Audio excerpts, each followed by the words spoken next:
नमस्कार, आप सभी का स्वागत करता हूं अपने YouTube चैनल सुरेंद्र सिंह बोरा में। साथियों, आज का जो महत्वपूर्ण अपडेट है वह है NIOS DLED के गजट नोटिफिकेशन को लेकर के। आखिर गजट नोटिफिकेशन को लेकर के विभिन्न राज्यों के NIOS DLED प्रशिक्षित इस समय दिल्ली में डटे हुए हैं।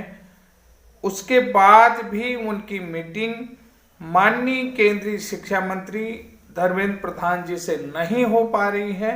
इसके पीछे कोई राजनीतिक षड्यंत्र तो नहीं है, या कोई वर्चस्व की लड़ाई तो नहीं है, या जो है कि NIOS DLED जो है कि अलग अलग संगठनों में टूट रहा है, अलग अलग गुटों में टूट रहा है। यानी कि कुल मिलाकर के NIOS DLED में गुटबाजी नजर आ रही है। तो कुल मिलाकर के यहाँ पर एक बड़ा सवाल मेरे दिमाग में है और मेरे मन में है कि अब NIOS DLED का होगा क्या।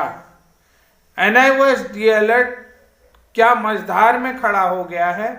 14 लाख अभ्यर्थियों का भविष्य दिल्ली में जाकर के अटका है। धर्मेंद्र प्रधान जी ने एक ट्वीट जो आज किया था कि जॉब सीकर नहीं जॉब क्रिएटर बनो। दुनिया में तेजी से विकसित होने वाला देश 2047 में जो है कि भारत है, तो 2047 तक जो है कि भारत आत्मनिर्भर देश बन जाएगा। इस तरीके का ट्वीट भी देखने को मिला। लेकिन साथियों, जिस तरीके से NIOS DLED प्रशिक्षितों के भविष्य की लड़ाई को लड़ा जा रहा है उत्तराखंड के नंदन सिंह बोरा जी द्वारा, उन्होंने काफी बेहतरीन काम किए हैं और बेहतरीन तरीके से NIOS DLED को उन्होंने स्टैंड करवाया उत्तराखंड में। बाद में सुप्रीम कोर्ट में भी उन्होंने काफी अच्छी तरीके से इस केस को पकड़ा हुआ था। अब देखिए, कहीं कहीं उनके साथ भी गुटबाजी करते हुए NIOS DLED के अन्य राज्यों के प्रशिक्षित आ रहे हैं। लेकिन साथियों, मैं अपनी तरफ से नंदन सिंह बोरा जी को सैल्यूट करता हूं, सलाम ठोकता हूं कि मानना पड़ेगा कि सर कि जो पूत के पैर होते हैं वो पालने में ही दिख जाते हैं। निश्चित रूप से आप NIOS DLED के लिए अच्छा कर रहे हैं और उनके बेहतर भविष्य के लिए आप ये सोच लीजिएगा कि कांटों की सैया पे चल रहे हैं। मैं ये कहूंगा कि कांटों की सैया पर चल रहे हैं। जिस तरीके से आपने देखा होगा कृपाचार्य महाभारत के टाइम में द्रोणाचार्य जी चल रहे थे, तो आज आप भी जो है कि उन्हीं कांटों की सैया में, बाणों की सैया में हैं। हर तरीके से आपके ऊपर तीखे बाण हो रहे हैं। लेकिन मैं यही कहना चाहूंगा, साधु ने छोड़े संताई, कौटिक मिले असंत, दुर्बल को न सताइए जाकी मोटी हाय। देखिए, आपकी सज्जनता को मैं सलाम करता हूं, आपके धैर्य को सलाम करता हूं, और आप जो इन लोगों के लिए उत्तराखंड के NIOS DLED प्रशिक्षित हों, अन्य राज्य के DLED प्रशिक्षित हों, जिन प्रशिक्षितों की नज़र हमेशा आपके WhatsApp नंबर पर टिकी रहती है कि बोरा जी की तरफ से कोई मैसेज तो नहीं आया है, बोरा जी की तरफ से कोई खुशखबरी तो नहीं आए। उन सभी लोगों की दुआएं आपके साथ हैं, उत्तराखंड के लोगों की दुआएं आपके साथ हैं। निश्चित रूप से आप अच्छा करेंगे और अच्छा करके ही लौटेंगे, ये मेरी भी उम्मीद है। मेरी कल आपसे बात भी हुई और मैं पूरी तरीके से आपकी तरफ से आश्वस्त हूं कि आप जो भी कार्य करेंगे अच्छा ही करेंगे। निश्चित रूप से सर सैया पर तो आप इस समय हैं ही हैं, कुल मिलाकर के बाणों की सैया पर तो आप हैं ही हैं। तो निश्चित रूप से धैर्य रखिएगा, और जो धैर्य का परिचय आपने दिया, आपने बताया, वक्त आने पर खुद ही लोगों को सही उत्तर मिल जाएगा, सही जवाब मिल जाएगा कि सच क्या था, झूठ क्या था। इस तरीके से कुल मिलाकर के जो गुटबाजी देखने को मिल रही है, जिस गुटबाजी का शिकार आपको भी बनाया जा रहा है, निश्चित रूप से ये कुल मिलाकर के ऐसा नहीं होना था। इस समय NIOS DLED को संगठित होने की जरूरत थी, और संगठन को आगे ले जाने की जरूरत है, जिस तरीके से आप निरंतर प्रयास कर रहे हैं। लेकिन मैं आज अपने वीडियो में बोलने वाला तो हूँ ही, बोलूँगा जरूर। अगर मैं चाहता हूँ कि कोई भी NIOS DLED प्रशिक्षित साथी हैं तो अपने बेहतर भविष्य की चिंता करता है, तो वो निश्चित रूप से मेरी बातों को भी सुनेगा और मेरी बातों को समझेगा भी कि वास्तव में यही सत्य है कि हमें सच का साथ देना चाहिए और सच के साथ लड़ना चाहिए, कि किसी भी राजनीतिक कंट्रोवर्सी का शिकार नहीं होना चाहिए। जहां पर राजनीतिक कंट्रोवर्सी होगी तो वहां पर बहुत सारी चीज़ें खराब हो जाती हैं। तो मैं उम्मीद करता हूं कि आप लोगों से कि अगर मैं यहाँ पर गलती से कुछ बोल भी जाऊं तो उसके लिए मैं माफ़ी चाहता हूं, निवेदन करता हूं आप लोगों से, नंदन सिंह बोरा जी से भी, कि मुझे यहाँ पर अगर कुछ आपको गलत लगेगा तो मैं आप लोगों से पुनः आशा करता हूँ कि बच्चों के बेहतर भविष्य के खातिर थोड़ा मेरे मन में भी आक्रोश है। फिर आप इतना संघर्ष कर रहे हैं, आपको लेकर के भी मुझे एक विश्वास है, उस विश्वास के नाते मैं यहाँ पर वीडियो पर बोल रहा हूँ।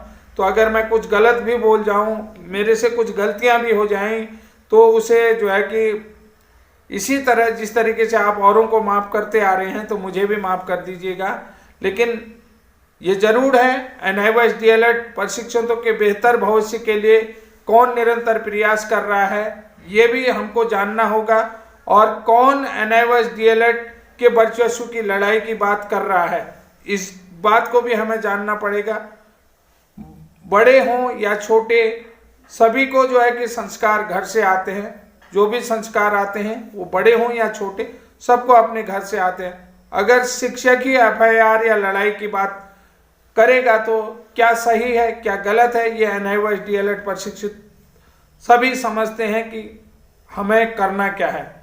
आप सभी NIOS DLED प्रशिक्षितों इस बात को समझ सकते हैं कि इस समय हमें अपनों की जरूरत है, न कि हमें टूटने की जरूरत है ना। अब बताइए कि कौन NIOS संगठन को मजबूत कर रहा है और कौन NIOS संगठन को कमजोर कर रहा है।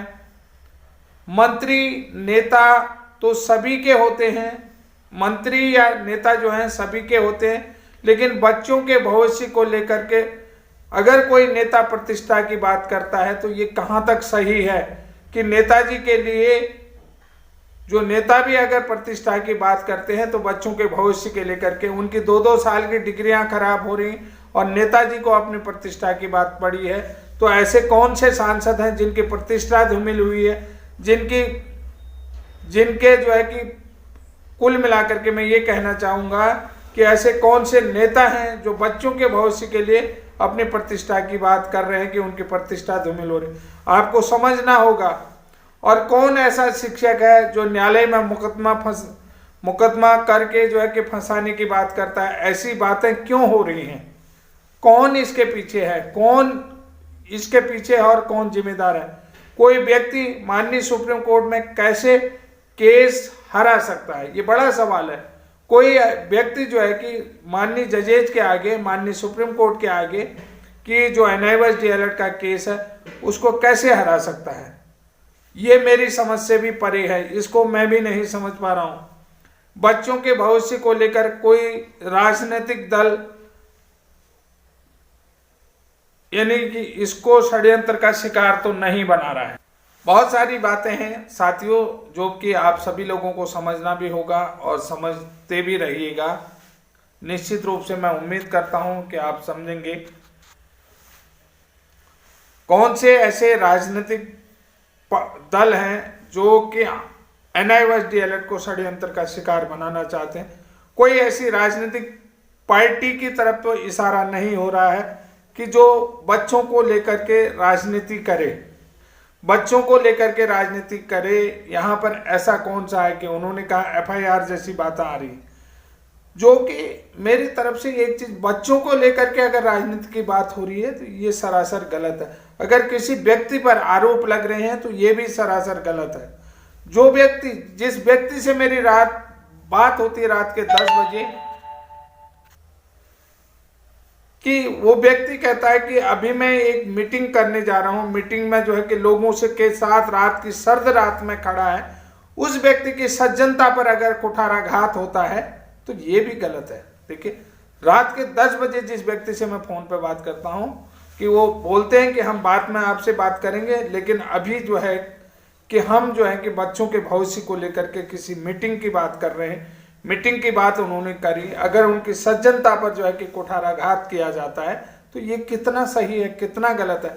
मैं सभी राज्यों के NIOS DLED प्रशिक्षितों से कहना चाहता हूं कि आप ये बताइएगा कि कौन व्यक्ति बेहतर भविष्य के लिए आपके साथ खड़ा है और कौन व्यक्ति निरंतर लड़ाई कर रहा है। मैं किसी पर आरोप या प्रत्यारोप नहीं लगा रहा हूं, मैं सिर्फ मेरी कल शाम जो भी थोड़ी सी बात हुई है, ज़्यादा बात भी नहीं हुई, बोरा जी से हुई, और मैं बोरा जी से कहना चाहता हूं कि अगर मैं यहाँ पर कुछ ज़्यादा भी बोल गया तो मुझे पुनः माफ़ी दे दीजिएगा कि मैं वैसे तो ज़्यादा आपसे कुछ नहीं कहूँगा कि आप एक सज्जन व्यक्ति हैं, महान व्यक्ति हैं, आपके व्यक्तित्व को मैं अच्छी तरह से जानता हूँ।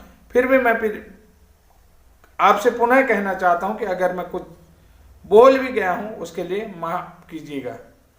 तब तक के लिए धन्यवाद। जय हिंद, जय उत्तराखंड।